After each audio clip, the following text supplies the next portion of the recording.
Hi everyone, this is Matt from DrawingTutorialsOnline.com. Listen, if you've been watching the first 2 lessons from this new figure drawing course here on YouTube, you're probably saying to yourself, oh, he's doing it all wrong. He should be starting from the head. But you should never just give yourself that rule that you must start with the head. Every figure drawing, you want to start it in a different spot depending on what you're doing. If you're doing a gesture drawing, or if you're doing a life drawing that's going to be 6 hours, or you're working from a photo, there is no one right way to start a drawing. Now, get into this. It's actually the 3rd video that I'm uploading here on YouTube, but technically it's the 5th one in the course. This one is all about branching out from the legs and trying to get the torso in proportion to the body. I know there's some of you out there in YouTube land who have tried to draw the body, and you have the legs maybe too short or the torso's too long. This video will help you. Let's get started. If you like the video, hit the subscribe button, hit the like button. Thanks again. Okay, let's start to branch out from the legs and get this torso started. If you need a bigger photo, I hope that you downloaded the photo of the model. What I'm going to be doing here is looking a lot at the negative space. Okay, my French Bulldog's in the background, and she's into making noise today. Hopefully you can't hear her. She makes all these grunting noises and licking noises and snoring noises. And yeah, she's meditating right now. Don't look at the torso, look at the negative space. This is where being able to draw abstract shapes is at a premium. Measure across from the knee, and where is the breast? Work both sides of the torso at one time. Don't just focus on one side, because not only do we want to get the proportions correct, we want to make sure that the thickness of the torso, which is the proportions, are correct in terms of how thick is the torso in relation to the legs. Now, use some flowy line, some continuous line, some gestural line, and then lean back. Okay, where is the bottom of the breast in relationship to the top of the upper leg? Draw those shadow shapes. Shadow shapes are the key. You can see how I'm swimming around the torso with the continuous line. Sometimes I like to use continuous line in a small little area because, quite frankly, it brings me back to gesture drawing. And gesture drawing is such a good thing to do, like 2-minute gestures, 3-minute gestures.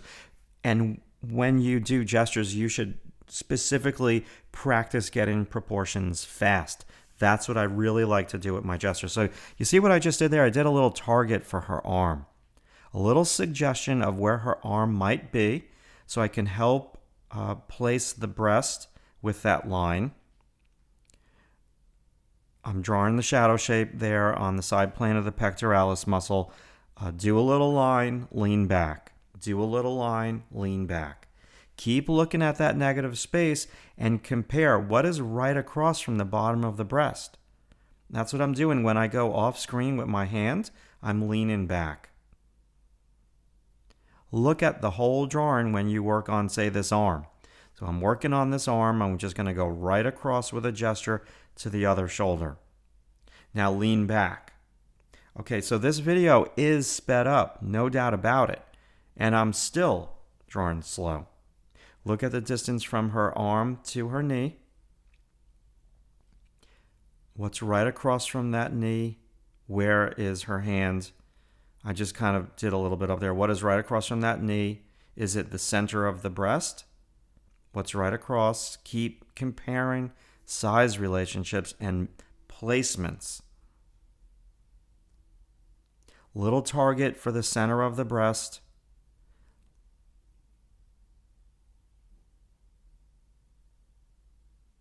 Pectoralis muscle. Go over that line a couple times, build it up. Little target for where the other breast starts. Now lean back and compare. Where is that compared to the hip? Draw the cast shadow.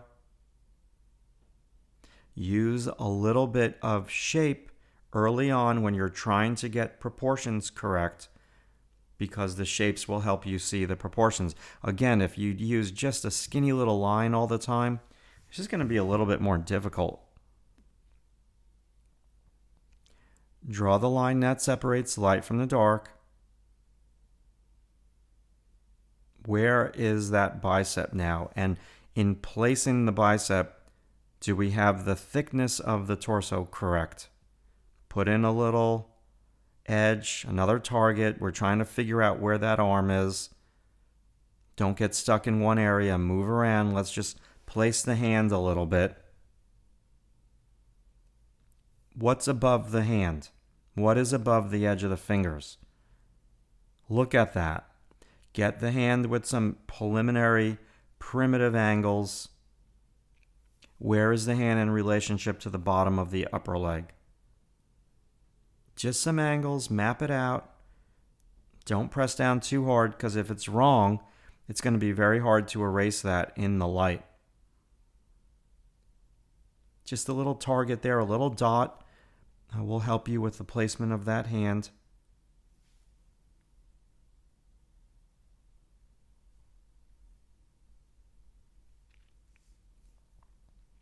These are all what I like to call targets.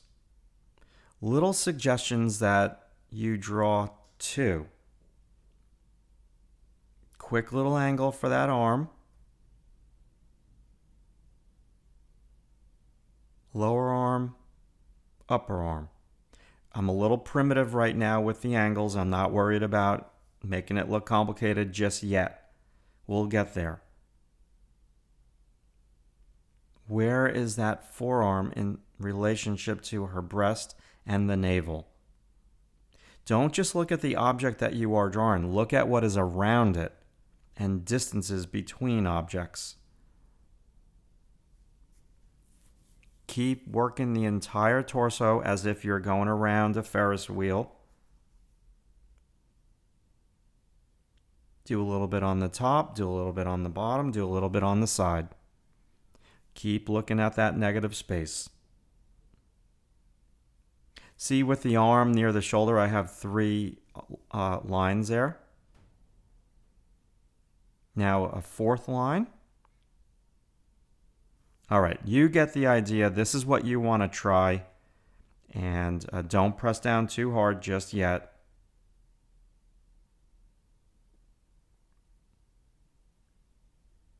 Now is a good time to get up off of your chair and look at the drawing from far away. And do that rapid eye movement. Look at the drawing, look at your reference. Look at the drawing, look at your reference before you move on. Cool.